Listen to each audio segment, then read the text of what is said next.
This is the X5, Insta360's flagship 360 action camera. When it first came out, I clicked the Buy Now button and then I asked for a refund. Why? I'll let you know later on in the video. So how is it that I have this camera? Well, this is where I have to thank Insta360 for sending this item for me to test and review. Insta360 is not sponsoring this video. As a result, you get the good, the bad, and the interesting, including why I asked for a refund in the first place. The X5 has two lenses that capture a spherical 360-degree image, and then you decide what you want to focus on in your edit. This means that with one video file, you can end up with two very different videos, depending on what it is you're trying to showcase. This is a camera with 8K resolution, but that 8K resolution is applied to the entire 360-degree sphere. And that means that when you recrop and reframe your footage and then you export it, you end up with something closer aligned to 2.7K resolution. Regardless, you have to make sure that whatever devices you use to interact with the files are compatible with the large files you're going to be working with. I have been using Insta360 360 cameras for years now to document my bicycle touring adventures. All of the 360 cameras that I've used have always been as a companion camera to a standalone action camera. And there's two reasons for that. The first reason is audio quality. Up until the X4, the audio quality out of 360 cameras has not been very good. The second reason was the exported video resolution. It was never as good as that of my action camera. In addition to documenting my bicycle adventures, for the last year I started using the X4 as a dashcam or a dashboard camera. I have it attached on my bicycle and I document my daily rides in Toronto, Canada. Now, if you don't follow me on Instagram, I invite you to do so because that is where I share stories and reels that document my adventures, my urban adventures. Above all, I value simplicity in how I use the cameras, and as a result, I use the X5 in video mode at 8K resolution, 30 frames per second.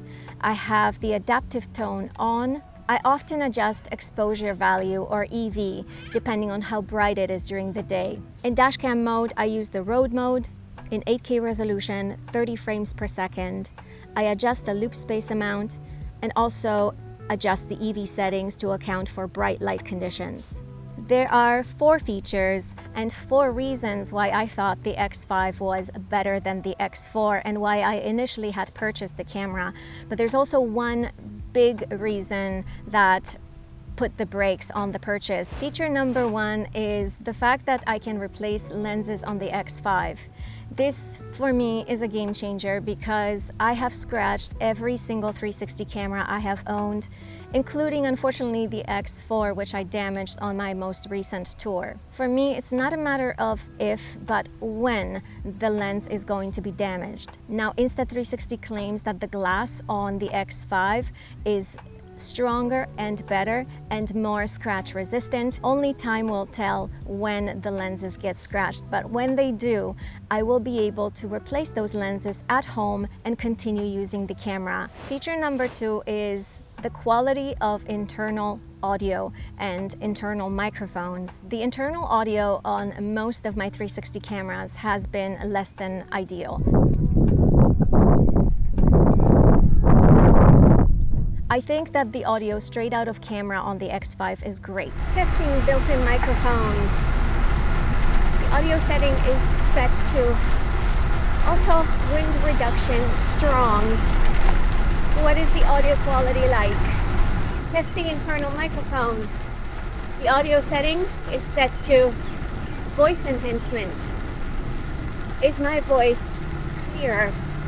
Now, I'm not an audio engineer or a cinematographer, but the audio is usable and I would feel comfortable about taking this camera and using it on tour without any external microphones. The optimized audio performance is due to the fact that the X5 has an integrated wind guard. If the internal audio is not good enough, Insta360 just released a microphone and also a GPS remote with a built-in mic. Let me tell you a little bit about it. Every single tour I've gone on, I have brought a little remote with me. Most recently on my tour in Poland, I used the mini remote, and I use it primarily when the camera is extended in front of me on the selfie stick to start and activate the camera and to interact with it. The GPS preview remote control with built-in mic is 4 tools in one. It is a remote with which you can fully control the camera. It is a GPS tracker with real-time GPS data you can overlay in the videos. It is a preview monitor, and it also features a built-in microphone. Built-in microphone that has a wind guard. Here's an audio clip showcasing the difference. Testing the GPS remote with microphone. The camera is mounted on the handlebars with the selfie stick extended. What is the audio quality like with the GPS remote? And what is the audio quality like with voice enhancement? You can mount the GPS remote in multiple locations. You can wear it on your wrist as a watch.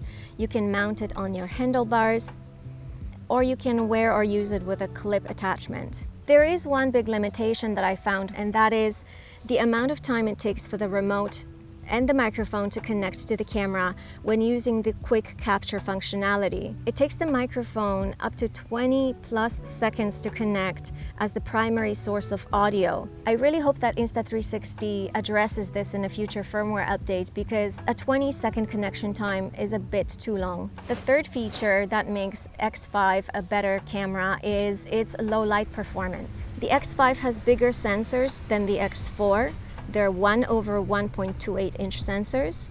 It also has 2 Pro imaging chips and an AI chip. Now, technical specs aside, the camera does noticeably better in low light conditions. Now, is the camera perfect? No, it's still a camera with small sensors. There are jitters and sometimes smudges when the camera is in motion, when attached to a bicycle, and the image is noticeably soft. So the aim with low light video is to keep things as smooth as possible. But in my opinion, this image is very usable, and I will be leveraging PureVideo mode a lot more in my videos moving forward.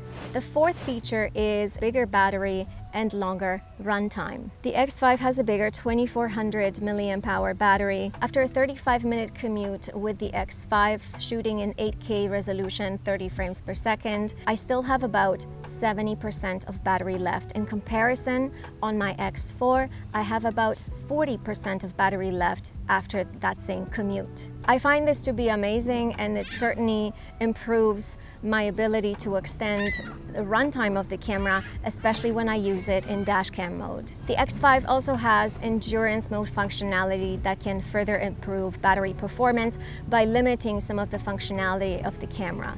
And then most recently, Insta360 released an Ultra 2800 mAh battery that will even further extend battery life and performance of the camera. Here are some additional features that I appreciate about the camera.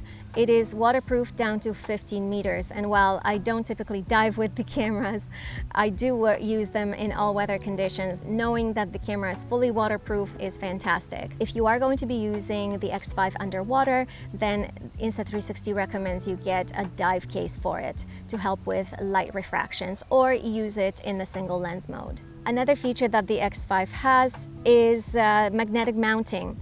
So this allows you to move the camera from one accessory to another quickly.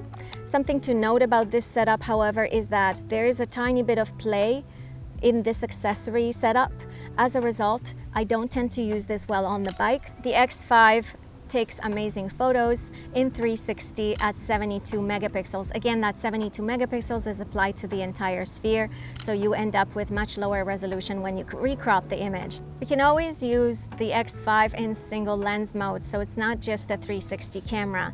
In single lens mode, you can also use PureVideo mode to optimize that low light capacity. But I still don't think that the single lens mode, even at 4K resolution, is as good as a typical 4K resolution on an action camera. Let me know what you think. Would you use this camera in single lens mode as your primary action camera? Insta360 added a new mode on the X5, and that is the Insta Frame mode. This mode is exceptional for anyone who's not interested in the post-processing and the editing of 360 videos. This allows you to capture 1080p footage as an MP4 video that you can share on social media, and also captures a 5.7 plus K 360 footage if you are interested in doing any post-processing in 360. There are multiple ways you can start and stop the camera or control the camera when it's away from you, especially on a longer selfie stick. And this includes voice control,